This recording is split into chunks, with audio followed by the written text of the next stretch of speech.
다이소 창업자이자 회장인 박정부는 국민가게 다이소 신화를 만들어낸 한국 균일가 사업의 상징으로 불린다. 미국의 1달러 숍, 일본의 100엔 숍과 차별화된 한국 균일가 숍의 원형을 만들고 매출 3조의 회사로 성장시켰다. 남들이 은퇴 후를 계획할 45세에 무역업으로 도전을 시작하여 10년을 준비한 끝에 1997년 천호동에 1호점을 열었다. 거창한 계획을 세우기보다 작은 것 하나하나를 철저하게 지키고 당연한 것을 꾸준히 반복했다는 겸손한 말로 책을 시작하지만 1분 1초도 낭비하지 않고 누구보다 치열하게 몰입하여 만들어낸 성과다. 이 책은 박정부 회장이 직접 밝힌 다이소의 성공 비결과 경영 노하우가 가득하다.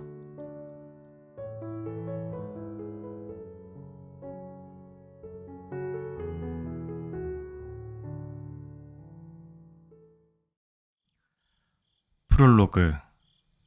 1,000원을 경영하면 3조를 경영할 수 있다. 몇 년 전 한 언론사 기자와 인터뷰를 하던 중이었다. 갑자기 지갑을 보여달라는 말에 적이 당황했다. 돈을 얼마나 갖고 다니나 궁금해서 그런가?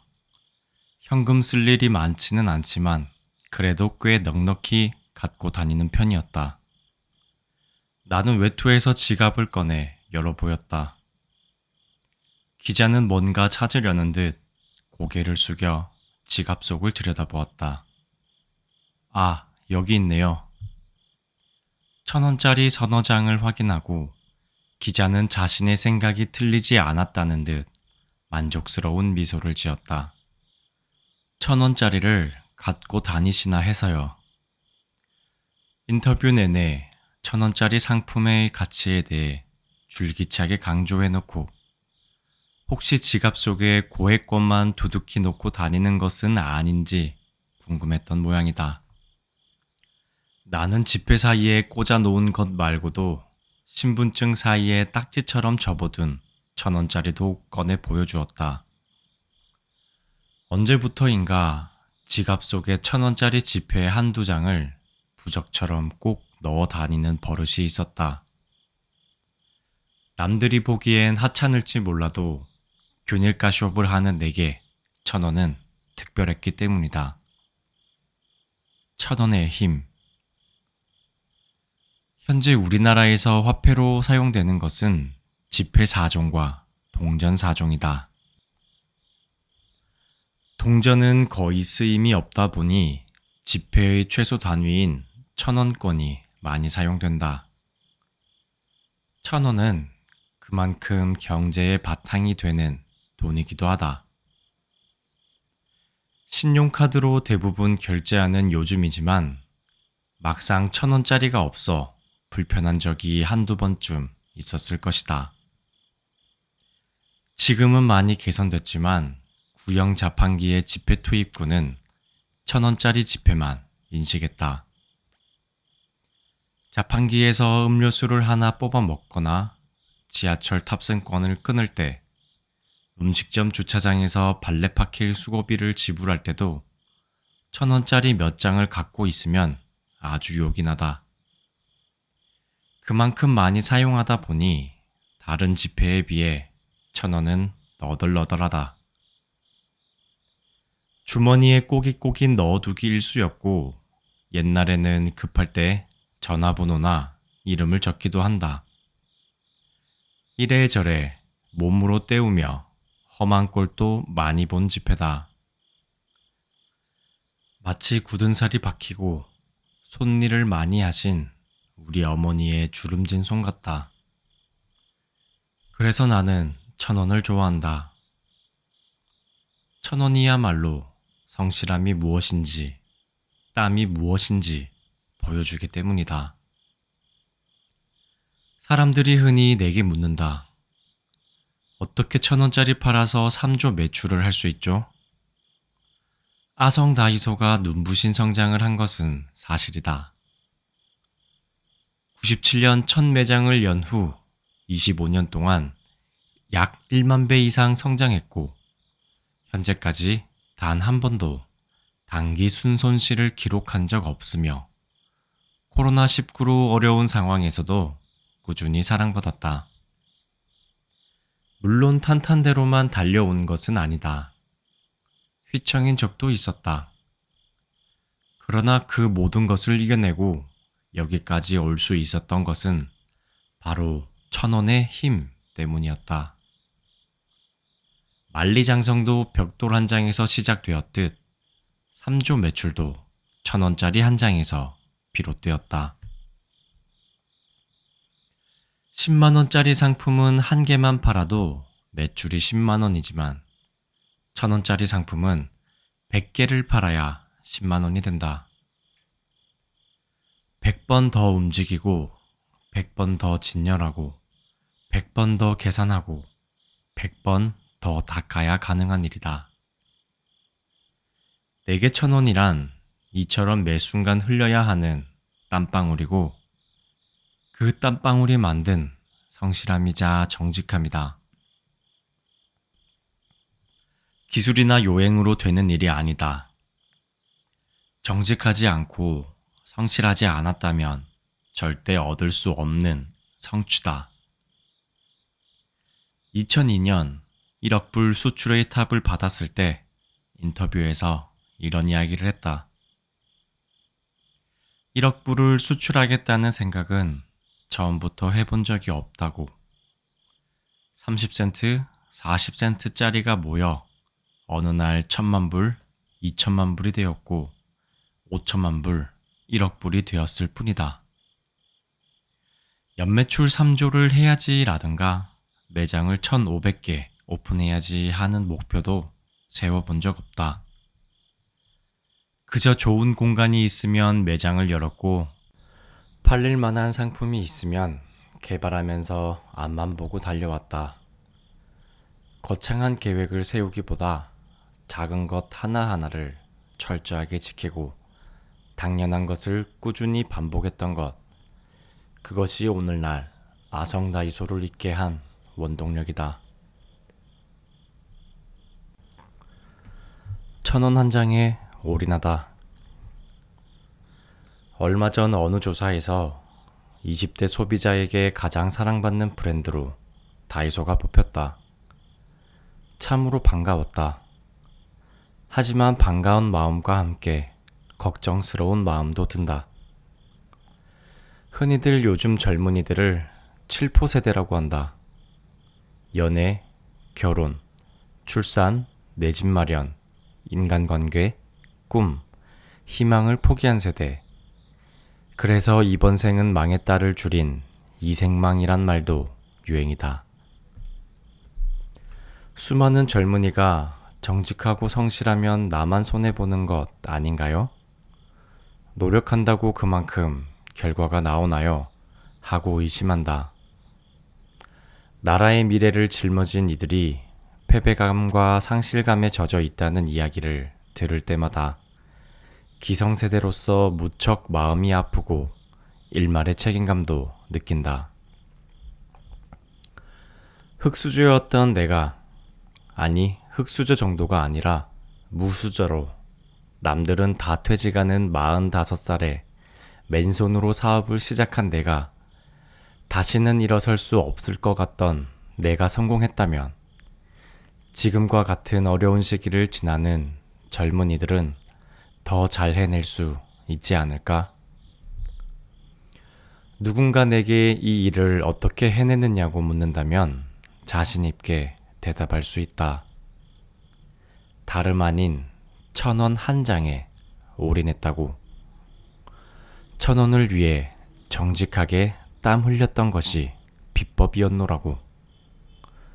1,000원을 경영하면 3조를 경영할 수 있다.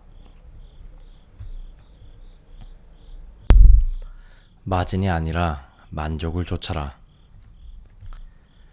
기업은 이윤이 없으면 존재할 수 없다. 다이소의 초창기 마진은 겨우 1에서 2%였다. 쉽게 말해 1,000원짜리 1,000개를 팔아야 매출이 100만 원이고 그중 마진은 고작 1, 2만 원 정도였다. 그런데 품질은 높게 이익은 낮게라니 과연 이런 사업이 가능할까?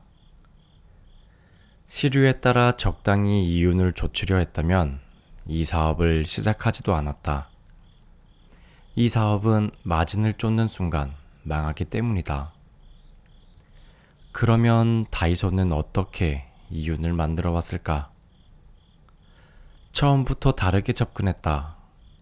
대부분의 기업은 제품 원가에 적정 이윤을 붙여 판매 가격을 결정하지만 우리는 반대다.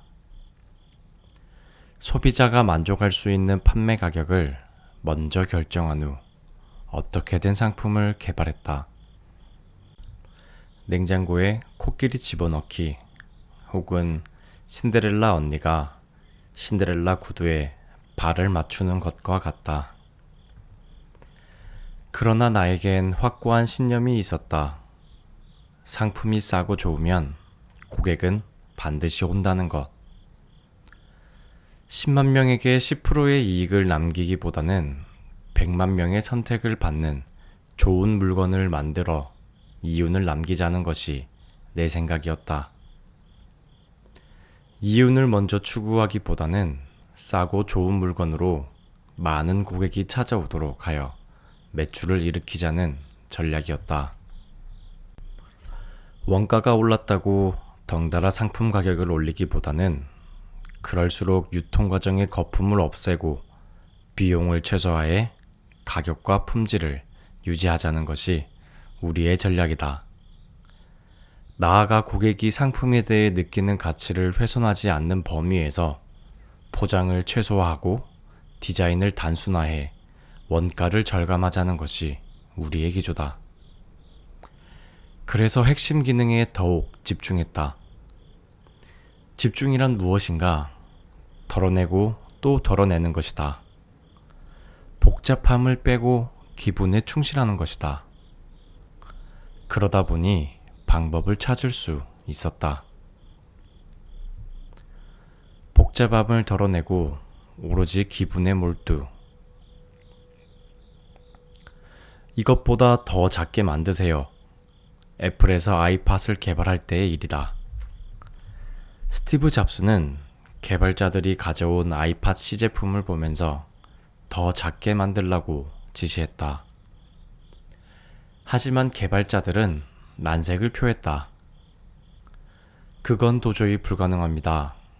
이것보다 더 작게 만들 수는 없습니다. 부품을 줄일 수 있는 내부 공간이 전혀 없습니다. 스티브 잡스는 어항 쪽으로 성큼성큼 걸어가더니 개발자들이 가져온 아이팟 시제품을 그 속으로 던졌다. 잠시 후 어항 바닥에 가라앉은 아이팟에서 공기방울이 방울방울 떠올랐다. 그 모습을 보고 스티브 잡스는 개발자들에게 소리쳤다. 공간이 없다고요? 공기방울만한 한 공간이 아직 남아있지 않습니까? 더 줄이세요. 이 이야기를 들었을 때 우리의 상품 개발 과정과 참 비슷하다는 생각을 했다. 1,000원에 팔 수 있는 상품을 만들기 위해서는 보이지 않는 공기방울 하나의 공간까지 찾아내듯 조금이라도 원가를 줄일 방법이 있다면 어떻게든 찾아내 주저없이 개선해 갔다. 우리는 소비자가 진정한 가치를 느낄 수 있는 속성만 남기고 원가를 높이는 불필요한 것은 하나씩 삭제했다. 이를테면 컵의 손잡이가 필요 없는 디자인이라면 과감히 손잡이를 없앴다. 양면에 무늬가 있다면 한쪽에만 무늬를 남겼고 품질을 유지하는 선에서 제품의 디자인을 변경하기도 했다. 때로는 제조업체의 공장을 찾아가 현장 담당자들과 논의 끝에 생산 단계를 줄이거나 라인을 새로 만들기도 했다. 가격을 낮출 수 있는 가능한 모든 방법을 동원했다. 가장 싼 곳이 아니라 가장 잘 만드는 곳으로 가자. 정말이지 원가를 낮추기 위한 노력은 눈물겨울 정도였다. 원가가 계속 오르는 상황에서 균일가를 고수하려니 마른 수건 쥐어짜기가 매일의 일상이었다. 어떤 이는 좋은 의미에서 토요타 경영의 한국판이라고 말하기도 하지만 실상은 원가와의 사투에 가까웠다. 상품의 불필요한 속성을 덜어내는 것뿐만 아니라 원가를 맞출 수 있는 곳이라면 지구 반대편까지 날아갔다. 그렇다고 무조건 싼 곳만 찾아다닌 것은 아니다. 가격보다 최소한 2배 이상의 가치를 갖는 제품을 만들어줄 것을 찾아 전 세계를 탈탈 털었다. 그러니 정확히 말하면 가장 싸게 살 수 있는 나라가 아니라 가장 잘 만드는 나라를 찾아갔다. 이를테면 대나무 상품은 베트남에서, 스테인리스 제품은 인도에서, 접시는 브라질에서, 도자기와 유리 제품은 터키에서 공급받는 시기다. 중간 무역상을 통한 수입으로는 원하는 가격과 품질을 얻기 어려우니 직접 제조업체를 찾아 지구촌 구석구석을 누볐다. 국가별로 강점이 있는 품목을 발굴하다 보니 중국, 동남아, 중동, 유럽 등 전 세계 35개국 3,600여 업체에서 상품을 공급받게 되었다.